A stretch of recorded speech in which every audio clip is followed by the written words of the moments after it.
आदर्शनगर येथे लागलेल्या आगीत घर जळालेल्या कुटुंबांना मदतीचा हात। आदर्शनगर पुसद येथील लोकवस्तीमध्ये काही कुटुंबात टीन आणि पाट्याच्या घरात वास्तव्यास होते। अचानक शॉर्ट सर्किटमुळे लागलेल्या आगीमुळे 6 ते 7 घरे आग विझविण्याच्या आत बेचिराग झाले। यामध्ये सर्व भांडीकुंडी, धान्य, कपडे, मुलांचे पुस्तके, अलमारी सर्व काही जळून गेले। आगीत घरे भस्मसात झालेल्या कुटुंबांना मदतीचा हात देण्यासाठी वैश्विक विकास संस्था मुळावा, माणुसकीची भिंत पुसद यांनी पुढाकार घेऊन गरजू कुटुंबांना संसारोपयोगी संपूर्ण भांडे, साड्या, लुगडे, टॉवेल, ब्लँकेट इत्यादी साहित्य दिले। यात मारुती भस्मे यांनी लोकसहभाग मिळवून सहकार्य केले।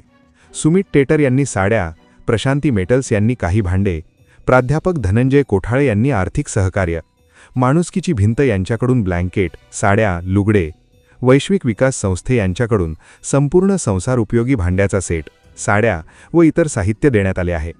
आदर्श नगर येथील मदत देण्यात आलेल्या कुटुंबामध्ये गजानन शंकर ढाले, गजानन भीमराव राठोड, विजय भीमराव राठोड, आकाश रामराव राठोड, गोविंद मंदाडे, शुभम जयराम राठोड यांना मदत करण्यात आली। या प्रसंगी सत्यपाल महाराज यांचे शिष्य पंकज पाल महाराज, माणुसकीची भिंतचे अध्यक्ष गजानन जाधव, पंजाब ढेकळे, संदीप आगलावे, ठाकरे भाऊ, प्राध्यापक धनंजय कोठाळे, सुमित टेटर, वैश्विक विकास संस्थेचे अध्यक्ष अजय झरकर, कृष्णा खडसे, नरवाडे मामा आदी उपस्थित होते।